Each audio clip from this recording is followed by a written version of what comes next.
जहाँ डाल डाल पर सोने की चिड़िया करती है बसेरा, वो भारत देश है।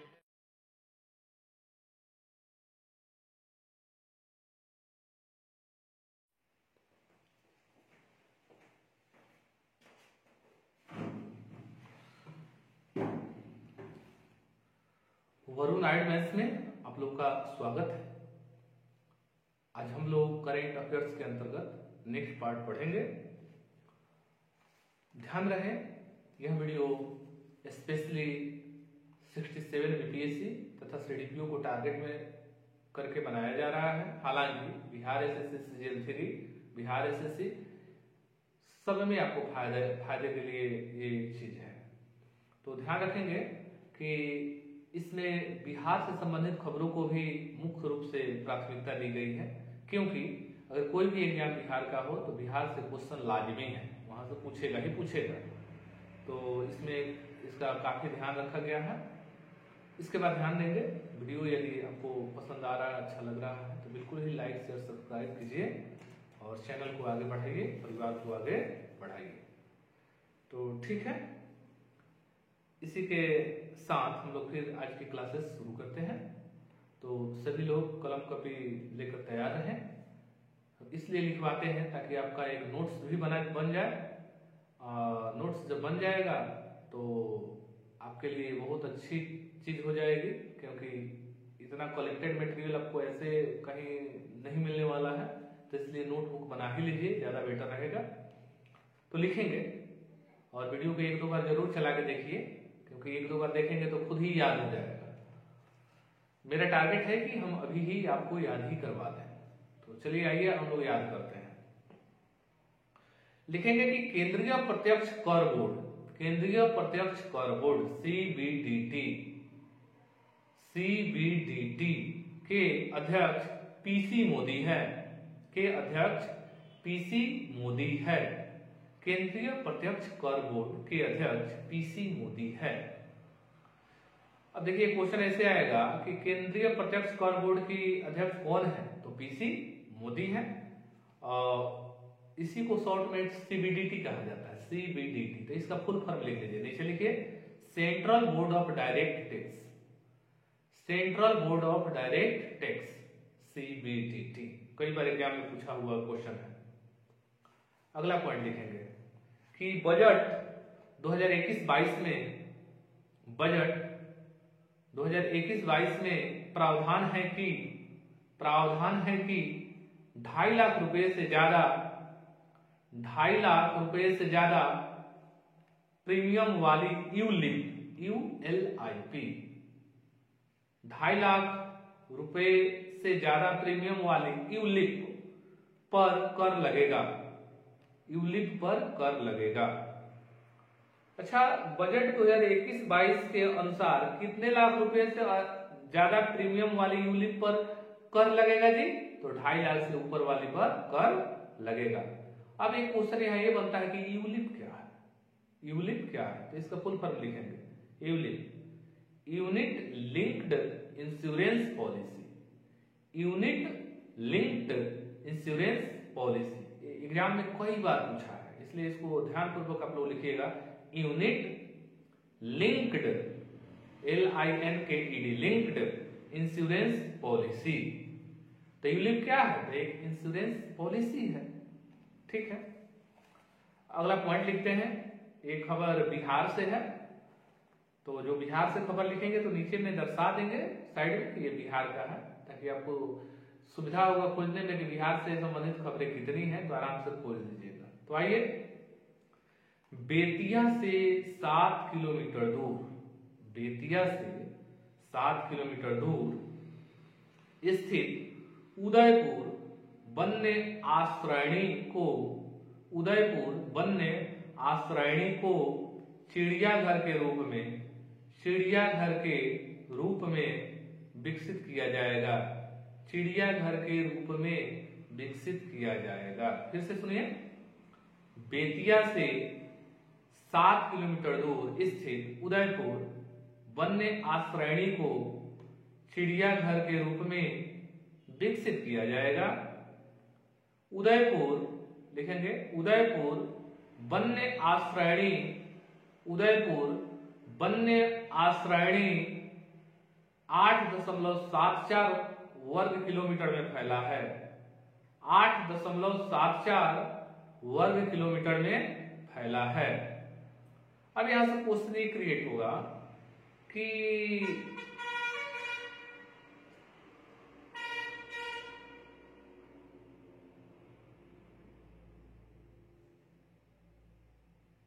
क्वेश्चन ऐसे आएगा कि किस वन्य अभयारण्य को चिड़ियाघर के बिहार में किस वन्य अभयारण्य को चिड़ियाघर के रूप में विकसित किया जाएगा? तो आपका आंसर हो जाएगा उदयपुर वन्य आश्रयणी, उदयपुर वन्य आश्रयणी। क्वेश्चन ऐसे आएगा कि उदयपुर वन्य आश्रयणी कहाँ है? तो बेतिया में है। कहाँ है? बेतिया में। और ये किस जिला में है जी? तो पश्चिम चंपारण। किसमें है जी? पश्चिम चंपारण। इसको ध्यान में रखेंगे। उसके बाद उदयपुर वन्य आश्रयणी कितने वर्ग किलोमीटर में फैला है? तो उदयपुर वन्य आश्रयणी 8.74 वर्ग किलोमीटर फैला है, 8.74 वर्ग किलोमीटर में फैला है। देखिए जैसे ही उदयपुर का नाम सुनिएगा तो आपका दिमाग में राजस्थान आ जाएगा, तो इस बात का ध्यान रखेंगे कि ये राजस्थान में नहीं है, ये कहाँ है? पश्चिम चंपारण में है, जहां से गांधी जी ने सत्याग्रह आंदोलन शुरू किया था। आप लोगों को तो याद होगा ही, कब किया था? 1917। कब किया था? 1917 में। चलिए ठीक है, अगला पॉइंट लिखेंगे हम लोग कि बिहार विधानसभा भवन 7 फरवरी 2021 को 100 वर्ष का हो गया। बिहार विधानसभा भवन 7 फरवरी 2021 को 100 वर्ष का हो गया। 12 दिसंबर 1911 को ब्रिटिश सम्राट जॉर्ज पंचम ने 12 दिसंबर 1911 को ब्रिटिश सम्राट जॉर्ज पंचम ने दिल्ली दरबार में भारतीय परिषद अधिनियम 1909 के आधार पर बिहार एवं उड़ीसा मिलाकर बंगाल से पृथक राज्य बनाने की घोषणा की। बंगाल से पृथक राज्य बनाने की घोषणा की। फिर अगला पॉइंट लिखेंगे 22 मार्च 1912 को बंगाल से अलग होकर 22 मार्च 1912 को बंगाल से अलग होकर बिहार एवं उड़ीसा राज्य अस्तित्व में आया। 22 मार्च 1912 को बंगाल से अलग होकर बिहार एवं उड़ीसा राज्य अस्तित्व में आया। इसी में पॉइंट जोड़ेंगे कि सर चार्ल्स स्टुअर्ट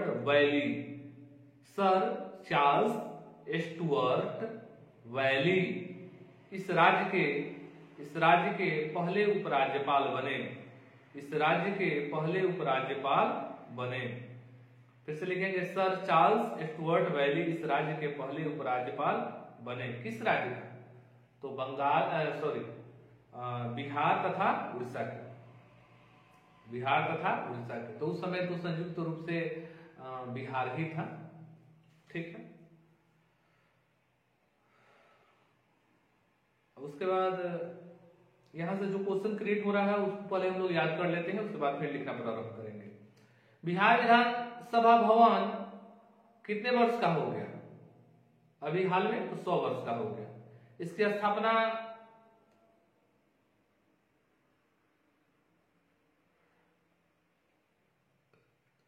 वर्ष पहले हुई थी। अगला पॉइंट है कि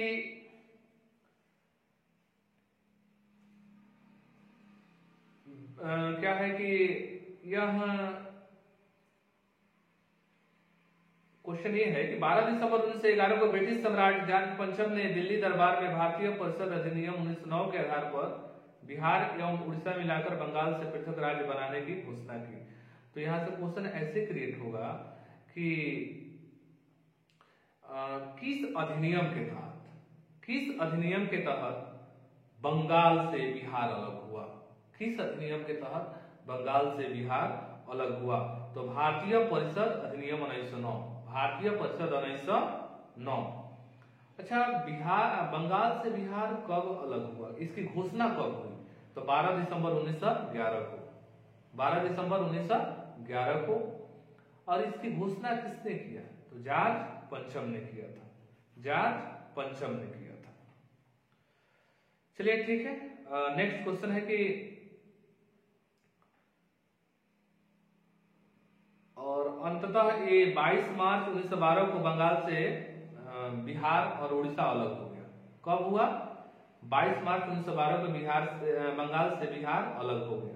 इट मीन्स कि इसकी घोषणा अलग टाइम पर हुई है और बिहार राज्य अलग समय पर बना है। तो ध्यान इस बात को हमेशा ही ध्यान रखेंगे। तो 12 दिसंबर 1911 को इसकी घोषणा हुई है कि बंगाल से बिहार अलग हो जाएगा। कब अलग हो गया है जी? तो 1912 में, 22 मार्च 1912 को अलग हो गया। यहाँ से एक और चीज हम बताएंगे, देखिएगा कि क्वेश्चन होगा, एक आता है कि दिल्ली राजधानी कब बनी? तो इसी सम्मेलन में जो दिल्ली दरबार हुआ था, तो उसी में इसकी घोषणा हुई थी। मतलब क्या है कि 2011 में ही घोषणा हुआ था कि कलकत्ता से राजधानी अब दिल्ली जाने वाला है। तो घोषणा दिल्ली राजधानी होने का कब हुआ? तो 1911 में। दिल्ली राजधानी कब बना? तो 1912 में। तो इसको साथ साथ आप लोग याद रखेंगे। चलिए ठीक है, उसके बाद क्या है कि क्वेश्चन, बिहार कई भागों में विभाजित हुआ है। इस कहानी को थोड़ा जान लीजिएगा। तो बिहार 1912 में बिहार 1912 में बंगाल से अलग हो गया। तो बंगाल, तो उस समय क्या कौन कौन सा क्षेत्र शामिल था? बंगाल और उड़ीसा, ठीक है। उसके बाद 1936 ईस्वी में बिहार से उड़ीसा अलग हो गया, ठीक है। और उसके बाद 2000 ईस्वी में झारखंड बिहार से अलग हो गया। तो आप समझ सकते हैं कि इसका विभाजन 3 बार हो गया है। तो एक क्वेश्चन बीपीएससी में खुद पूछता है कि बिहार राज्य कब बना, बिहार राज्य कब बना। तो बीपीएससी में ऑप्शन बड़ा टेढ़ा मेढ़ा देता है। एक बार लिख देगा कि 22 मार्च 1912 को बना, लिख देगा 1936 में बना, फिर लिख देगा 2000 में बना, और नीचे में एक ऑप्शन दे देगा कि इनमें से कोई नहीं, इनमें से सभी। तो क्या आंसर देंगे? तो इनमें से आपके तो अनुसार होना चाहिए इनमें से सभी। क्या आंसर होना चाहिए? इनमें से सभी, क्योंकि इसका विभाजन कई बार हुआ है। लेकिन व्यवहारिक तौर पर आयोग का आंसर आता है कि इसका स्थापना कब हुआ? तो 22 मार्च 1912 को हुआ। तो इसलिए आप लोग ध्यान देंगे, बीपीएससी में हमेशा हर साल की भांति 5-7 क्वेश्चन ऐसे ही रफा दफा हो ही जाता है, ठीक है। तो बीपीएससी का आंसर हमेशा देखिएगा प्रीवियस पेपर में तो 1912 ही देता है, ठीक है। तो हम लोग भी 1912 ही याद रखेंगे। लेकिन हम लोग को जानकारी ये है कि इसका विभाजन 3 बार हुआ, कि 1912 में हो गया, एक 36 में हुआ, एक 2000 ईस्वी में हुआ, ठीक है। चलिए ठीक है। उसके बाद एक क्वेश्चन ये है कि बिहार तथा उड़ीसा जो संयुक्त रूप से उस समय राज्य थे, इसके प्रथम राज्यपाल कौन हुए, उपराज्यपाल कौन हुए? तो सर चार्ल्स स्टुअर्ट बैली, सर चार्ल्स स्टुअर्ट बैली, ठीक है। फिर बिहार के संबंध में ही अभी खबर है कि लिखेंगे कि गवर्नमेंट ऑफ इंडिया एक्ट 1919 के तहत, गवर्नमेंट ऑफ इंडिया एक्ट 1919 के तहत बिहार एवं उड़ीसा को पूर्ण राज्य का दर्जा मिला, पूर्ण राज्य का दर्जा मिला। गवर्नमेंट ऑफ इंडिया एक्ट 1919 के तहत बिहार एवं उड़ीसा को पूर्ण राज्य का दर्जा मिला, जो 1920 में साकार हुआ, जो 1920 में साकार हुआ। देखेंगे बिहार के पहले राज्यपाल लॉर्ड सत्येंद्र प्रसन्न सिन्हा हुए, बिहार के पहले राज्यपाल लॉर्ड सत्येंद्र प्रसाद सिन्हा हुए। बिहार विधानसभा भवन का उद्घाटन, बिहार विधानसभा भवन का उद्घाटन 7 फरवरी 1920 को, 7 फरवरी 1921 को सत्येंद्र प्रसन्न सिन्हा ने किया। सत्येंद्र प्रसन्न सिन्हा ने किया, लिख लिए होंगे। आइए हम लोग क्वेश्चन देखते हैं कि बिहार एवं उड़ीसा को पूर्ण राज्य का दर्जा कब मिला? तो 1920 में मिला। कब मिला? 1920 में मिला। क्वेश्चन आ जाएगा, बिहार एवं उड़ीसा राज्य को बिहार एवं उड़ीसा राज्य को पूर्ण राज्य का दर्जा किस एक्ट के तहत मिला? तो गवर्नमेंट ऑफ इंडिया एक्ट 1919 के तहत मिला। गवर्नमेंट ऑफ इंडिया एक्ट 1919 को मिला। ठीक है। उसके बाद है कि बिहार के पहले राज्यपाल कौन हुए? बिहार के पहले राज्यपाल कौन हुए? तो लॉर्ड सत्येंद्र प्रसन्न सिन्हा हुए। लॉर्ड सत्येंद्र प्रसन्न सिन्हा हुए। ठीक है। बिहार के पहले उपराज्यपाल कौन हुए थे बिहार संयुक्त रूप से? तो कौन थे? लॉर्ड, ऐसे नहीं, लॉर्ड नहीं, सर चार्ल्स स्टुअर्ट बैली थे। अच्छा, बिहार विधानसभा भवन का उद्घाटन कब हुआ था? तो 7 फरवरी 1921 को। बिहार विधानसभा भवन का उद्घाटन कब हुआ था? 7 फरवरी 1921 को। और किसने किया था? तो सत्येंद्र प्रसन्न सिन्हा ने किया था। सत्येंद्र प्रसन्न सिन्हा ने किया था। ठीक है। तो आज बिहार विधानसभा का एज हो गया कितना? 100 वर्ष। क्वेश्चन आ जाएगा, किस बिहार के किस भवन का एज 100 वर्ष अभी हाल ही में हुआ है? तो बिहार विधानसभा का। क्वेश्चन एक और पॉइंट लिखेंगे कि ब्लूमबर्ग ने अपना ताजा इनोवेशन इंडेक्स, ब्लूमबर्ग संस्था है, ब्लूमबर्ग ने अपना ताजा इनोवेशन इंडेक्स 2021 जारी किया है। 2021 जारी किया है। इस सूची में दुनिया में भारत 50वें स्थान पर है। इस सूची में दुनिया में भारत 50वें स्थान पर है। यानी इनोवेशन इंडेक्स 2021 के अनुसार भारत उस सूची में कितने स्थान पर है? तो 50वें स्थान पर है। इनोवेशन माने नवाचार होता है। इनोवेशन इंडेक्स में दक्षिण कोरिया शीर्ष पर है। इनोवेशन इंडेक्स में दक्षिण कोरिया शीर्ष पर है। अच्छा, अभी हाल ही में इनोवेशन इंडेक्स 2021 जारी किया गया है। किस संस्था ने जारी किया है? तो ब्लूमबर्ग। क्वेश्चन आएगा कि हाल ही में इनोवेशन इंडेक्स 2021 जारी किया गया है, इसमें शीर्ष स्थान किसका है? तो दक्षिण कोरिया का है। शीर्ष स्थान किसका है? दक्षिण कोरिया का है। यानी प्रथम स्थान किसका है? दक्षिण कोरिया का है। फिर एक क्वेश्चन और क्रिएट होगा कि अभी हाल ही में इनोवेशन इंडेक्स 2021 का आंकड़ा ब्लूमबर्ग ने जारी किया है, इसमें भारत का कौन सा स्थान प्राप्त हुआ है? तो 50वां स्थान प्राप्त हुआ है। कौन सा स्थान प्राप्त हुआ है? 50वां स्थान प्राप्त हुआ। चलिए, ठीक है। उम्मीद करते हैं कि आप लोगों को याद भी हुआ होगा। और आप लोगों को यदि वीडियो पसंद आ रहा है तो कमेंट बॉक्स में भी लिखिए कि आपको अच्छा लग रहा है। और इसी के साथ आज की क्लास यहीं संपन्न होती है। फिर हम लोग नेक्स्ट क्लास में मिलेंगे। तब तक के लिए धन्यवाद।